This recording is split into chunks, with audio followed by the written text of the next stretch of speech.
தற்போது கிடைத்துள்ள அண்மை செய்தி, அதிமுக முன்னாள் அமைச்சர் எம்.ஆர். விஜயபாஸ்கர் நில மோசடி வழக்கில் தேடப்பட்டு வரும் நிலையில் அவருக்கு லுக் அவுட் நோட்டீஸ் கொடுக்கப்பட்டிருந்ததாக தகவலும் கிடைத்திருந்தது. தற்போது அவருக்கு பாஜக பிரமுகர் ஒருவர் அடைக்கலம் கொடுத்திருப்பதாக ஒரு தகவல் கிடைத்திருக்கிறது.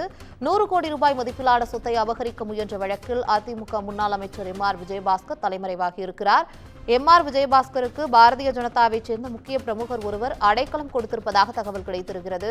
தலைமறைவாக இருக்கும் அவரை 5 தனிப்படை அமைத்து காவல்துறை தேடி வரும் நிலையில் அவருக்கு லுக் அவுட் நோட்டீஸும் கொடுக்கப்பட்டுள்ளது. இந்த நிலையில்தான் அவர் டெல்லியில் இருப்பதாக கூறப்படும் நிலையில் பாரதிய ஜனதாவின் முக்கிய பிரமுகர் அவருக்கு அடைக்கலம் கொடுத்திருப்பதாக தகவல் கிடைத்திருக்கிறது.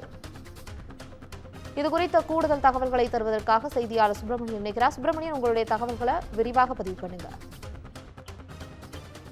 100 கோடி நில மோசடி புகாரில் முன்னாள் அமைச்சர் எம்.ஆர். விஜயபாஸ்கர் தலைமறைவாக இருக்கிறார். அவரை கைது செய்ய சிபிசிஐடி போலீசார் தீவிரம் காட்டி வருகின்றனர். கரூர் மாவட்டம் மண்மங்கலம் பகுதியைச் சேர்ந்த பிரகாஷ் என்பவர் ஏற்கனவே கரூர் மாவட்ட குற்றப்பிரிவில் ஒரு புகார் அளித்திருந்தார். அந்த புகாரில் தனக்கு சொந்தமான 100 கோடி மதிப்பிலான நிலத்தை எம்.ஆர். விஜயபாஸ்கர் போலியாக பத்திரப்பதிவு செய்து கொலை மிரட்டல் விடுத்ததாக புகார் அளித்திருந்தார். அந்த புகார் தொடர்பாக விசாரணை என்பது நடத்தப்பட்டு வந்தது.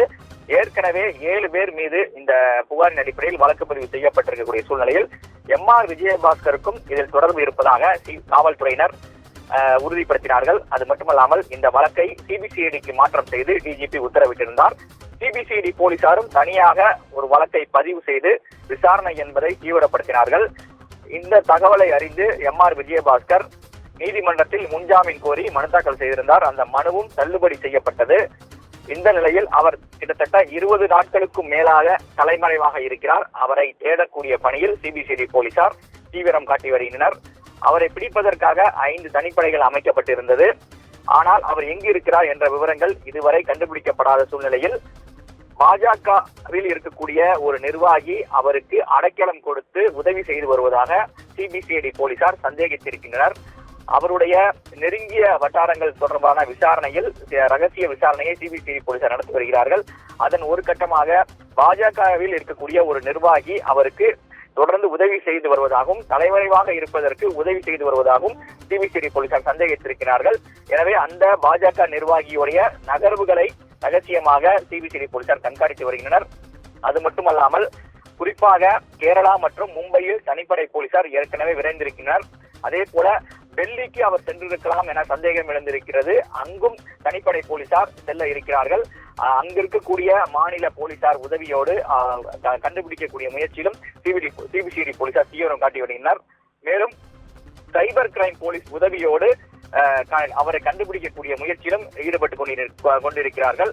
அவருடைய செல்போன் சுவிட்ச் ஆஃப் செய்யப்பட்டு இருக்கிறது. அது மட்டுமல்லாமல் அவருடைய வங்கி கணக்குகள் அனைத்தும் ஏற்கனவே சிபிசிஐடி போலீசார் அவருடைய விவரங்களை சேகரித்து வைத்திருக்கிறார். அது மட்டுமல்லாமல் கிரெடிட் கார்டு மூலமாக பொருள் வாங்கினாலோ அல்லது அவருடைய நெருங்கியவர்களுடைய விவரங்களையும் சிபிசிஐடி போலீசார் சேகரித்து வைக்கின்றனர். அதன் அடிப்படையில் அவரை பிடிப்பதற்கான முயற்சியில் ஈடுபட்டு வருகின்ற சூழ்நிலையில் தான் பாஜகவை சேர்ந்த ஒரு நிர்வாகி அவருக்கு உதவி செய்து வருவதாகவும் அடைக்கலம், அதாவது தலைமறைவாக இருப்பதற்கான அனைத்து உதவிகளும் செய்து வருவதாகவும் சந்தேகம் எழுந்திருக்கிறது. அந்த கோணத்தில் தன்னுடைய விசாரணையை சிபிசிஐடி போலீசார் தீவிரம் காட்டியிருக்கின்றனர். நில அபகரிப்பு 100 கோடி ரூபாய் நில அபகரிப்பு புகாரில் முன்னாள் அதிமுக அமைச்சர் எம்.ஆர். விஜயபாஸ்கரை 5 தனிப்படை சிபிசிஐடி போலீசார் தேடி வரும் நிலையில் தற்போது அவருக்கு பாஜகவின் முக்கிய பிரமுகர் அடைக்கலம் கொடுத்திருப்பதாகவும் ஒரு தகவல் கிடைத்திருக்கிறது. அதை சுப்பிரமணியன் வழங்க நாம் கேட்டோம்.